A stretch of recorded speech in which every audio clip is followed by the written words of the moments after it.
enchaîner à toute vitesse avec Stellantis. Le constructeur automobile, on le sait, est au devant de l'actualité ce mardi avec l'AG de ses actionnaires réunis pour voter sur la fameuse rémunération de Carlos Tavares. Et techniquement, la valeur a fortement rebondi hier, plus forte hausse du CAC.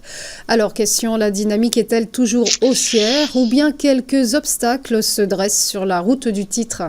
Oui, il y en a un très clair en fait. On a un mouvement haussier donc démarré en février qui a permis un nouveau plus haut historique à 27,34 et puis peu de jours après, les cours ont entamé une phase de correction. On a eu une première jambe de baisse notable qui a renvoyé les cours sur un support à 24,24 et depuis le titre effectue une consolidation à plat entre justement 24,24 et le dernier sommet descendant créé à 25,59. On a donc un véritable intervalle de consolidation, un range dont il faudra sortir pour reprendre une tendance. Si on clôture donc sous 24,24, le risque, c'est d'effectuer une deuxième jambe de baisse et de revenir progressivement vers le support majeur à 21,90 qui serait, non pas douter, vu la force intrinsèque du titre, un point d'intervention intéressant dans une optique de moyen long terme. A contrario, si on refranchit en clôture 25,59, on a alors un signal de force des acheteurs.